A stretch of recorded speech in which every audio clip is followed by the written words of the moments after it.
What's going on, everyone? Welcome back to another video. If you don't know who I am, that means you're new. I'm Mark. What's good with y'all? Go check out my other videos. Check them out. Check them out. But first, stay on this one. I think this is going to be a neat little video. You know what I mean? And I want to start this video off right now by simply saying this video is not about, oh, well, these are the coolest guns out there. This is my opinion. This is a very subjective video. And truth be told, a lot of the reason why I think these are the coolest guns I own at the moment is more so a sentimental reason than, you know, any I guess accessories or geez, I can't think of the word. Any little extra qualities that you could find on it, I guess you could say. Now, we're going to start with number 3, the Glock 45 MOS. We can see we are clear. Why do I think this is one of the coolest guns I own? Why did I put it at number 3 as well? Well, part of the reason why is because I have wanted this gun for a long time. It is, to say the least, it is something that I've been sitting here and I'm like, you know what? The next Glock I get going to be a Glock 45. And granted, this isn't my first Glock, as you can tell by my, by my last sentence. However, it's the first gun overall that I've put any kind of optic on. Now, I've shot the 19X before. I shot this before I owned it. I mean, not this particular one, but this model. And while some people argue, well, there's really no difference, for some reason, the Model 45 just always felt a little better to me. I know they're basically the same thing. I'm more than aware of that. However, the Model 45 just did it for me. You know what I mean? This thing is phenomenal. I can't sit here and act like I have a full review on it because I've only put about 250 rounds through it. So, I mean, while, yeah, it's been reliable for those, that's not really much of a review. So, by all means, this is not a review on this. However, I can simply say that this thing is dope. I've wanted it for a good long while now, and I'm finally going to be able, or not going to be able to, I've finally been able to have it. Now, some people might be wondering why I put in parentheses 2024 edition. That's because I know for a fact I'm not going to get another gun this year unless I run across a ton of money, which probably isn't going to happen. But hey, you know, you can hope, right? But let's go ahead and move on to number 2. Number 2 is another handgun here. And this one is very sentimental to me. And it's my Smith & Wesson SD9VE.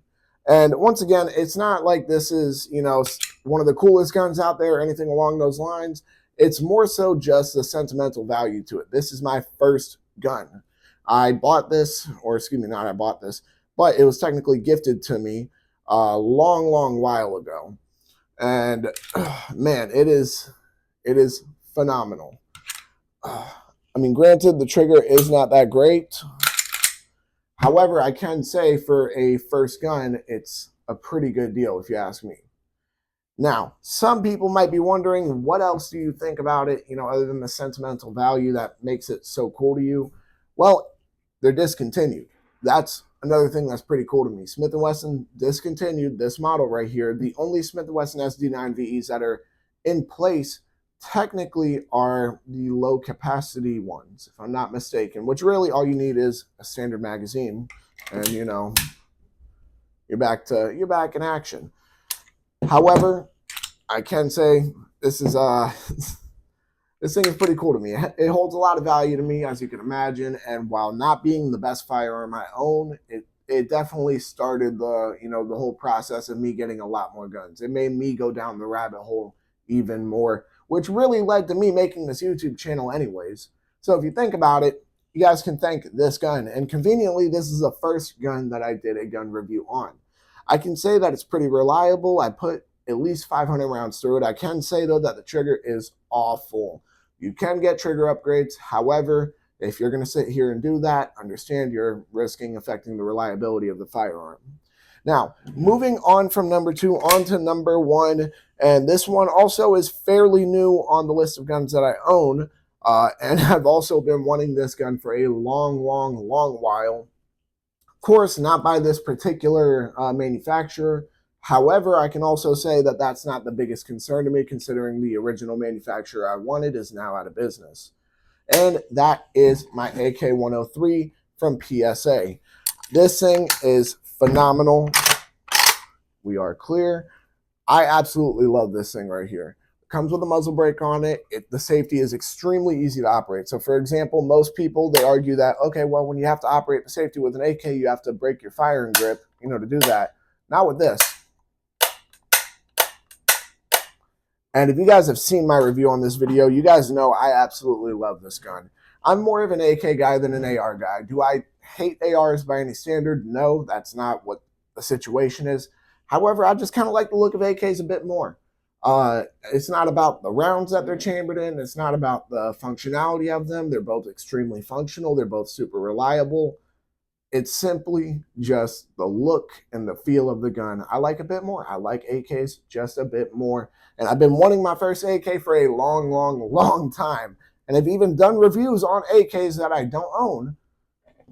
And this is my first AK. So you can understand why this one, beyond the fact that it's a really cool gun itself, holds a good amount of sentimental value to me.